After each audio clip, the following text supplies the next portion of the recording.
नमस्कार जय हिंद विद्यार्थी मित्र हो. सरकारनं पुन्हा एकदा आपली पोरं विकलेली आहे. आता ग्रुप बी आणि ग्रुप सीच्या पदाचा नंबर आलेला आहे आणि विशेष करून 5 मेच्या जो MPSCचा GR आला होता त्यामधील जी मृत संवर्गाची पदं आहेत ती पदं आता यांनी काय केलेली आहे, विकण्यास काढलेली आहे. म्हणजे पोरांची बोलीच लावलेली आहे. 74 पदं आहे ग्रुप बी आणि ग्रुप सीची. आणि सरकारचा प्रशासकीय गोंधळ किती आहे आणि जी नॉट ॲक्सेप्टेबल गोष्ट जी आहे तर ती आपण पाहणार आहोत. ही MPSC तलाठी भरतीचं तुम्ही नंतर चेक करू शकता. आता हा जो GR आहे हा GR पाहिल्यानंतर माझ्या म्हणजे तळपायाची आग मस्तकाला गेलेली आहे. काय आहे पहा, 4 तारखेचा हा GR आहे, 4 ऑगस्टचा GR आहे. यामध्ये सांगितलेलं आहे राज्य व जिल्हा ग्राहक तक्रार निवारण आयोग कार्यालयातील गट ब अराजपत्रित व गट क संवर्गातील एकूण 74 पदे बाह्य यंत्रणेद्वारे घेण्यास परवानगी. ठीक आहे. 10% 20% कमिशन घेऊन हे मंत्री संत्री लोक सगळ्याचे सगळे पद जे आहेत तर ते विकतायत. तिकडे ते प्रतापराव सरनाईक यांनी 3700 एकर जमिनीचा PPP तत्वावर घ्या गिफ्ट केलेला आहे त्यांच्याच नातेवाईकांना. कोणाला काय गिफ्ट केलेलं आहे. ज्या दिवशी जाहिरात आली होती की ते 3700 एकर जमिनीचा जो आहे तर ते बांधकाम करणार आहेत आणि हे करणार आहे, त्या दिवशी अख्ख्या महाराष्ट्राला माहिती होतं की याच्यामध्ये घोटाळा होणार आहे आणि मुंबईचे भूखंड मुंबई आणि ठाण्याचे आलेले आहेत. पण ठीक आहे, आता ती तर नंतर पाहू आपण एका व्हिडिओमध्ये. पण हे 74 पदं जे आहेत तर ते घेण्यात आलेली आहे. आता यामध्ये शासन निर्णय काय आहे तो क्विकली पाहूया. आणि यांनी किती शिताफीनं महाराष्ट्राच्या लोकांच्या डोळ्यामध्ये कशी माती टाकलेली आहे ते पण दाखवतो मी तुम्हाला. ठीक आहे.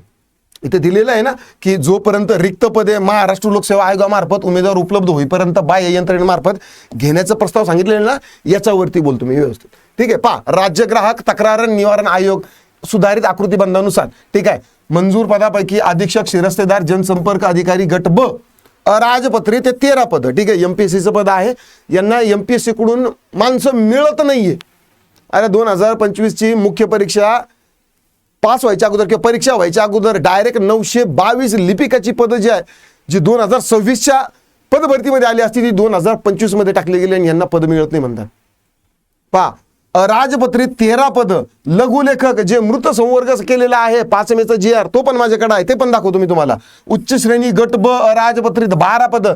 लघुलेखक निम्न श्रेणी गट ब अराजपत्रित 27 पदं. अरे जे 8-8 10 वर्ष पोरांनी एका ठिकाणी बसून पाठ आणि पोट एक झालेला आहे, स्टेनोग्राफरची तयारी करून टायपिंगची तयारी करून ज्या पोरांनी आता नेमकं परीक्षा येईल आणि आपलं काही ना काहीतरी आपल्याला होईल, संधी मिळेल.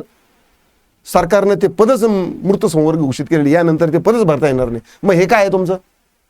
आणि 5 मेच्या GR मध्ये तुम्ही सांगितलेलं आहे की बाबा मृत संवर्ग कोणकोणते झालेले आहेत आणि तुम्ही मागच्या दरवाजाने हे पद ठेकेदाराला विकतायत.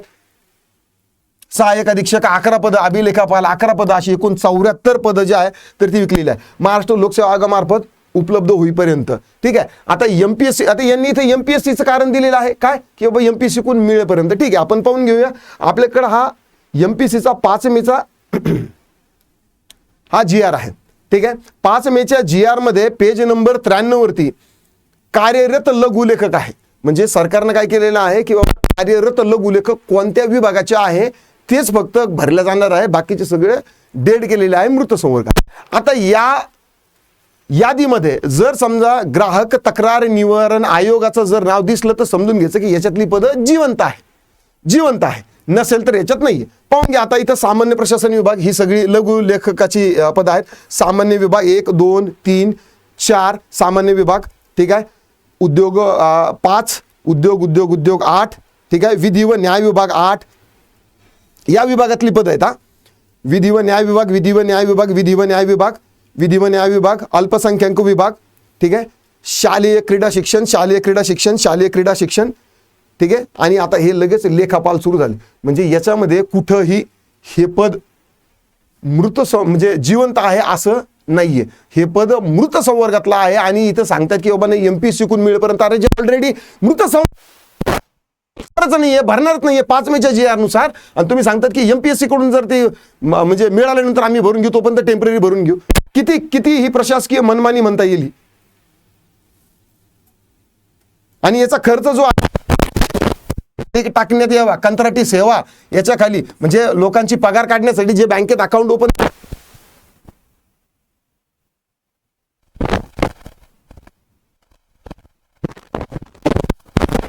याच्यात काहीच डाऊट नाही. आंदोलन झालं तिथं देखील भाषणामध्ये मी मुद्दा मांडलेला होता. पण